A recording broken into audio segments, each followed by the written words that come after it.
আমরা জানি জাভাস্ক্রিপ্ট সবকিছু এক্সিকিউশন কনটেক্সট এর মধ্যে ঘটে। অর্থাৎ everything in JavaScript happens inside the execution context. Okay, and this execution context look like a big box. This is the big box, like uh, and এটার দুইটা part আছে। একটা হচ্ছে memory part and another option is code execution context. And this memory part কে আমরা variable environment বলা হয়, and this code execution this এই পার্টকে thread of execution বলা হয়। এন্ড এই ফ্রেজে সিঙ্গেল একটা কোড সিঙ্গেল লাইন এট এ টাইম কল হয়। অর্থাৎ এক লাইন কল হওয়ার পর তা শেষ না হওয়া পর্যন্ত দ্বিতীয় লাইনে যায় না।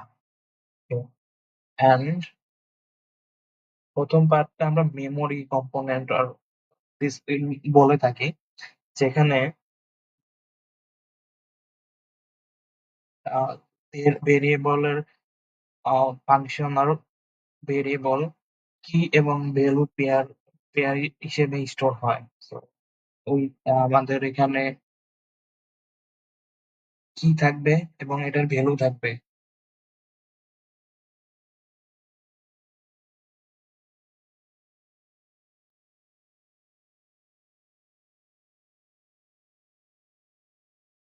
আর আমরা জানি যে JavaScript is a synchronous single-threaded language.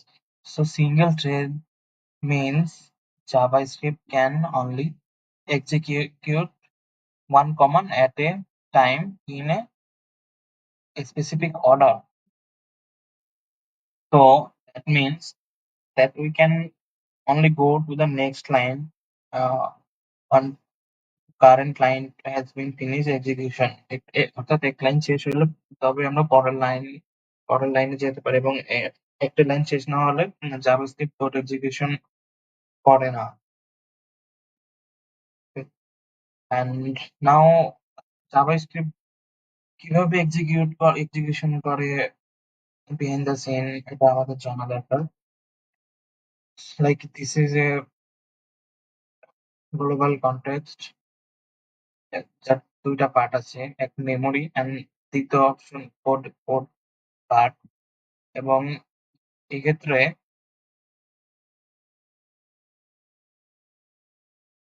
আমরা একটা জাভাস্ক্রিপ্ট কোড দেখি এখানে। So, এখানে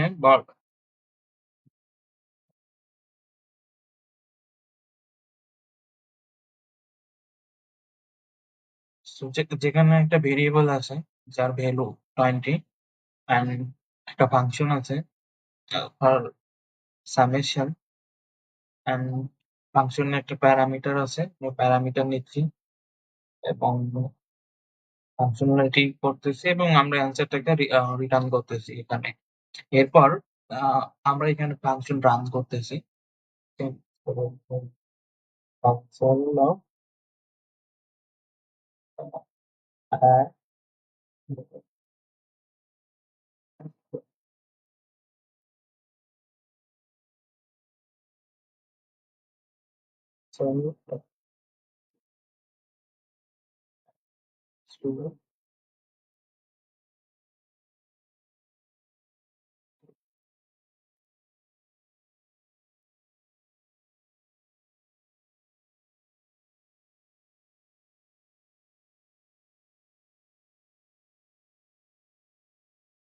আমরা যখন এই কোডটা রান করব, এটা বিহাইন্ড দ্য সিন কিভাবে কাজ করবে। সো আমরা জানি জাভাস্ক্রিপ্ট এর যে প্রথম আমরা যখন এই কোডটা এক্সিকিউশন করব, আহ, তখন একটা গ্লোবাল এক্সিকিউশন কনটেক্সট তৈরি হবে। অর্থাৎ এরকম একটা গ্লোবাল এক্সিকিউশন কনটেক্সট তৈরি হবে। এই গ্লোবাল এক্সিকিউশন কনটেক্সটের দুইটা ফ্রেজ আছে। ফার্স্ট ফ্রেজ আমরা যেটাকে মেমোরি ক্রিয়েশন ফ্রেজ বলে থাকি, এবং দ্বিতীয় ফ্রেজটাকে কোড এক্সিকিউশন ফ্রেজ বলে থাকি। এবং এই ফার্স্ট ফ্রেজে জাস্ট ভেরিয়েবলের নামগুলো স্টোর হবে, এবং যদি কোনো ফাংশন থাকে পুরো ফাংশনের কোড সেখানে মেমোরি স্পেস হিসেবে নিবে। এবং এরপর সাপোজ আমাদের এখানে আছে এডিশন 2, এডিশন 3। সো এখানে এডিশন এডিশন 2, 3 ভেরিয়েবল সেভ হবে, বাট এটার একটা স্পেশাল ক্যারেক্টার আর প্লেস হোল্ডার হিসেবে স্টোর হবে undefined, but not defined mean this it should be a undefined, it should like a placeholder, and the function code store as a full function code. Okay?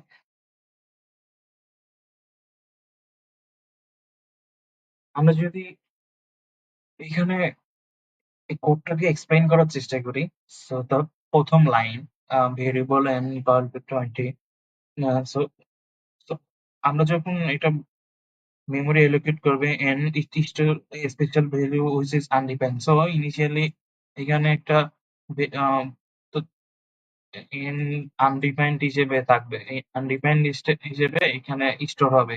Okay, second এরপর আবার দ্বিতীয় লাইনে চলে যাবে, code দ্বিতীয় লাইনে চলে যাবে, তারপরে এখানে পাবে একটা ফাংশন, সো 2 and 6 লাইন, তো এটা একটা ফাংশন হিসেবে পাবে, সো ইনিশিয়ালি ফাংশনের পুরো কোড এখানে স্টোর করবে, এন্ড আফটার দ্যাট এটা 6 number line, I mean 8 number লাইনে চলে যাবে, সো এইটা এগেইন এটা আনডিফাইন্ড হিসেবে এখানে সেভ হবে, and again it will go to the next line, which is 10, it will store as a variable which is undefined. Okay,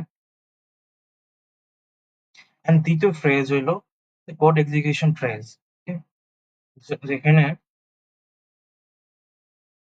যেখানে আমরা জানি কোড, একটি code program line by line code execution হয়,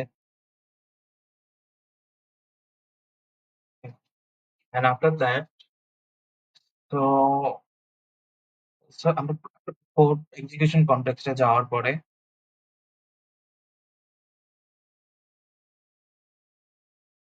code এক্সিকিউশনে যখন n এর value আমরা 20 হিসেবে পাবো, তখন মেমোরি লোকেশনে এখানে আনডিফাইন্ড এর পরিবর্তে এটা 20 হিসেবে স্টোর হবে। ওকে, অ্যান্ড এরপর কোড দেখবে যে 2 থেকে 6 নাম্বার লাইন পর্যন্ত আমাদের কিছু করার নাই, বিকজ আমরা এখানে ফাংশন কোথাও কল দেইনি, এটা পরের লাইনে চলে যাবে। 8 নাম্বার লাইনে এসে দেখবে যে আমরা ফাংশন থেকে কল দিচ্ছি, তো সেক্ষেত্রে ফাংশন ইনভোকেশন হবে, অর্থাৎ কোড এক্সিকিউশন কনটেক্সট এর মধ্যে আরেকটা গ্লোবাল কনটেক্সট তৈরি হবে, এবং same there should be memory and code. So initially it will store the number as a memory location, which is initially should be undefined, and then for এরপর এবং এখানে আমাদের অ্যান্সার আছে as a variable, এটাও undefined হিসেবে store হবে, and then এখানে আমরা নাম্বারটাকে এখানে ইনিশিয়াল আনডিফাইন্ড পাবে, সেম অ্যান্সার। ওকে, এন্ড এখানে কোড এক্সিকিউশন অর্থাৎ এই দুটা যখন কাজ ভেরিয়েবল ডিক্লারেশন শেষ হয়ে যাবে মেমোরি লোকেশনে, তখন কোড এক্সিকিউশন কনটেক্সটে যাবে, এবং এর ভ্যালু হিসেবে সাপোজ আমরা 8 নাম্বার লাইনে ভ্যালু ইন কে পাস করেছি, অর্থাৎ আমরা 20 কে পাস করেছি এখানে, আমরা এখানে আমরা এই ভ্যালু 20 এখানে পাবো, এবং সামেশন এখানে ফাংশনালিটি সামেশন কাজ করবে, এবং যখন আমরা 20 এখানে পাবে, সো এটা ইনিশিয়ালি আফটার দ্যাট এটা 20 এখানে হয়ে যাবে, and after the summation it will be 40, okay, and it will be 20। এরপর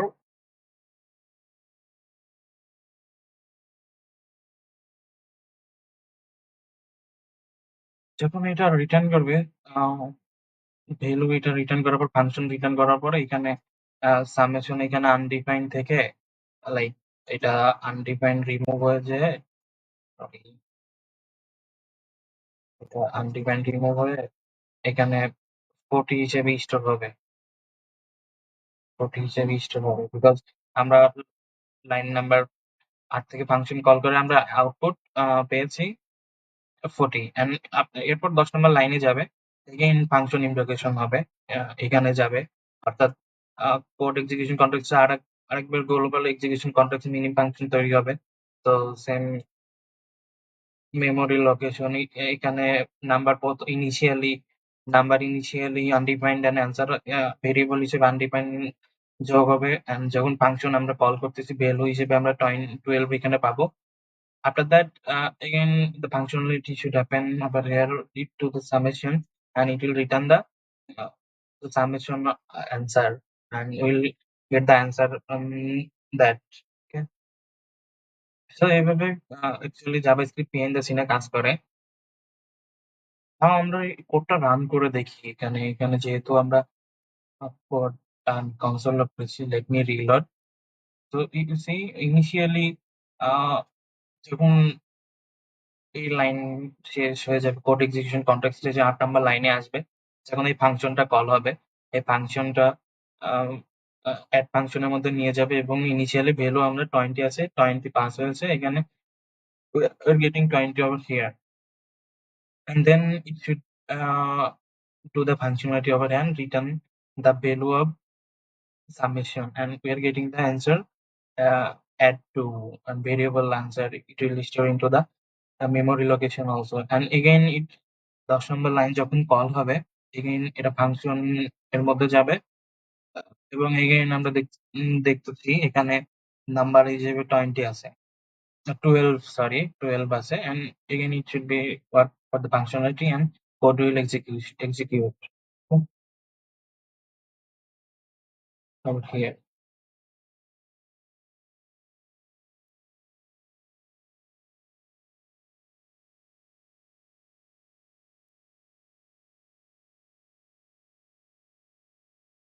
চাইলে কোডটা সোর্স কোডে আমরা রান করে দেখতে পারি আসলে এটা কিভাবে কাজ করতেছে। সো এখানে আমরা দেখতেছি এখানে 20 ভেরিয়েবল গেটিং, এবং আমরা যদি পরের লাইনে যাই নেক্সট ফাংশন, সো দেখতেছি আমরা প্রথম লাইন থেকে ইনিশিয়ালি আমাদের লাইন 8 এ নিয়ে যাচ্ছে, এবং and then if I click on the next, so we see we are getting into the function and we are getting the number, and then what happened, let me do a plot up here, debugger there.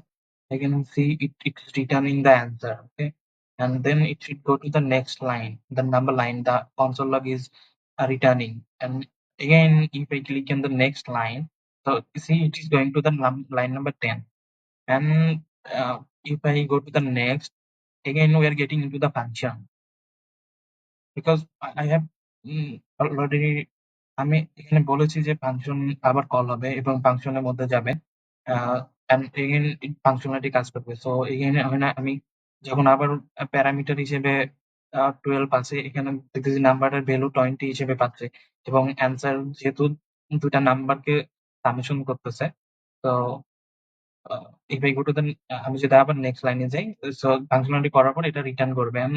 আমরা এখানে দেখতে পাচ্ছি যে already answer 20 হয়ে 24 হয়ে গেছে। ওকে, and again আমরা যদি কোড রান করে দেই, আমরা এখানে দেখতেছি যে ফাংশন রিটার্ন করতেছে the console log. Okay, so if we click on the next, code has executed. এটাই হলো behind the scene জাভাস্ক্রিপ্ট কিভাবে কোড এক্সিকিউশন করে। আমি কিছুটা বোঝাইতে পেরেছি। ধন্যবাদ। Thank you.